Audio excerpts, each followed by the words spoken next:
NDA की आज बिहार चुनाव में बम्पर जीत हुई है, लैंडस्लाइड विक्ट्री। 200 से भी ज्यादा सीटें एनडीए को आई है और इस बड़ी जीत के एक बड़े महत्वपूर्ण किरदार रहे हैं चिराग पासवान, जो इस वक्त आज तक पर एक्सक्लूसिव हमारे साथ बात करने के लिए मौजूद हैं। चिराग, ये बताइए, क्या माने, आपके लकी मैस्कट हैं आप, क्या हैं, हनुमान हैं, क्या हैं? इतनी जबरदस्त परफॉर्मेंस एनडीए का और आपकी पार्टी का भी। मैं बिल्कुल मानूंगा कि कहीं ना कहीं मेहनत रंग लाती है, एकजुटता रंग लाती है, विनम्रता रंग लाती है। एक तरफ एक ऐसा गठबंधन जो घमंड में था, और मैंने बार बार इस बात को कहा था रोहित भाई, जब आपसे भी मेरी ऑफ द रिकॉर्ड जब बातचीत होती थी, सो आई मेंशन दिस कि मेरी इस बात को हमेशा हाईलाइट किया जाता है कि 2020 में चुनाव लड़के मैंने जनता दल यूनाइटेड को नुकसान पहुंचाया, पर मैंने फायदा किसको पहुंचाया? वो राष्ट्रीय जनता दल को उस वक्त उस परिस्थिति का लाभ हुआ था जिसकी वजह से वो इस अहंकार में आ गए थे कि बिहार की जनता ने उन्हें सबसे बड़ी पार्टी चुना, सबसे ज्यादा विधायक चुने। मैंने उस वक्त भी ऑन रिकॉर्ड, मेरे पिछले भी इंटरव्यूज अगर आप अपने साथ निकालेंगे तो I mention this on record कि अगर उस वक्त हम लोग यूनाइटेड एनडीए 2020 में भी लड़ता तो राजद 25 सीटें पार नहीं कर पाती।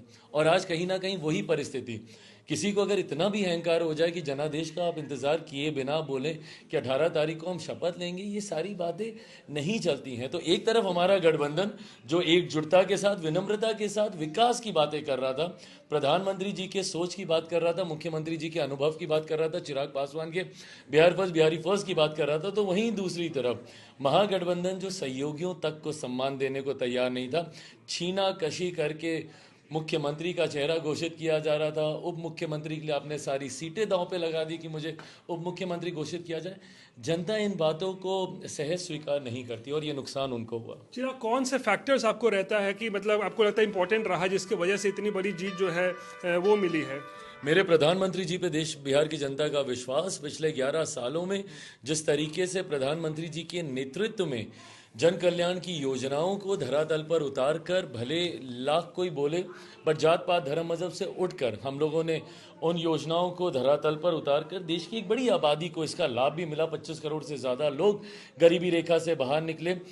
पिछले एक साल सवा साल में जब से तीसरी बार हमारी सरकार बनी केंद्र में, मेरे प्रधानमंत्री जी का 12-13 बार चुनाव से पहले बिहार आना, लाखों करोड़ों की परियोजनाओं को ना सिर्फ बिहारियों के लिए समर्पित करना, उनका शुभारंभ करना, बल्कि उद्घाटन करना।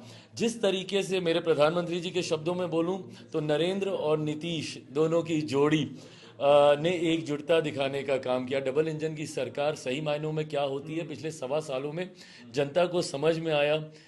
जिस तरीके से बिहार फर्स्ट बिहारी फर्स्ट की सोच का समावेश एनडीए गठबंधन के भीतर हुआ, मैं मानता हूं ये तमाम फैक्टर कलेक्टिवली रिस्पॉन्सिबल रहे इस जीत के लिए। और पहली बार आपकी पार्टी के भी जो इतने सारे विधायक हैं, तकरीबन 19-20 तो अभी लग रहा है, वो विधानसभा में बैठेंगे। बिल्कुल बैठेंगे, और ये सही आप बोल रहे हैं, एक लंबे समय के बाद, बल्कि शायद पहली बार अपने विधानसभा का आपने जिक्र किया, पिछले बार, क्योंकि पिछली बार रिजल्ट आ गया था बट वो विधानसभा तक नहीं जा पाए थे। विधानसभा में उनकी शपथ नहीं हुई थी 20 साल पहले की जो परिस्थितियां बनी थी।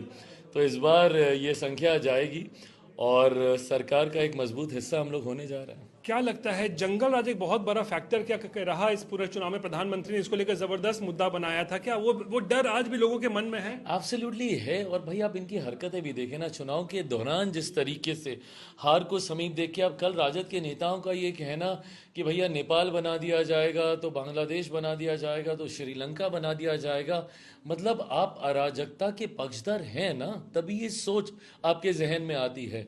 हार को समीप देखकर सपने में भी एनडीए के किसी घटक दल के जहन में ऐसी बातें नहीं आएंगी।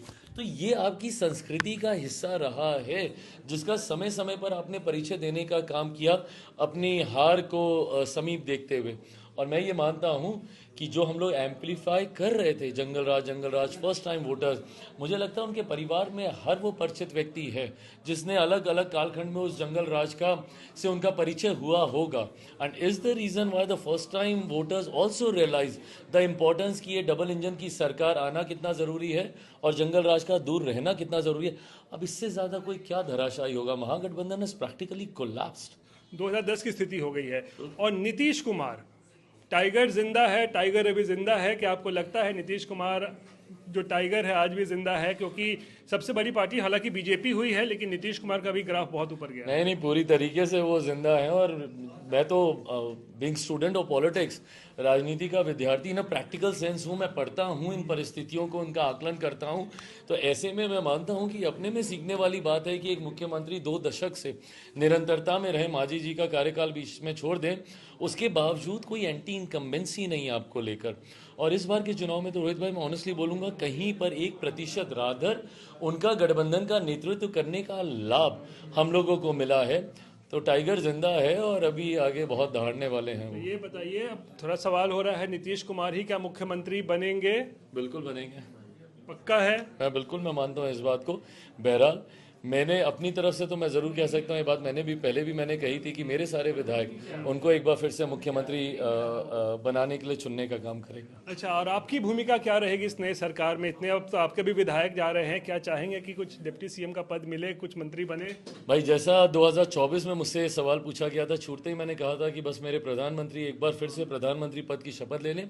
मेरे लिए इम्पोर्टेंट वो था, बिहार में एक बार फिर से हमारे गठबंधन की मजबूत सरकार बन जाए, हर दल को अपने सामर्थ्य के हिसाब से भूमिका निभाने का मौका मिलेगा, ये मैं ज़रूर मानता हूँ। और तेजस्वी यादव के लिए अब क्या आगे देख रहे हैं? तो बिल्कुल अगले 5 साल उनके लिए कठिन है, बट मैं मानता हूं कि परिस्थितियों का लाभ उनको बहुत मिला, जिसका उनको जितना फ़ायदा वो उठा सकते थे नहीं उठा पाए।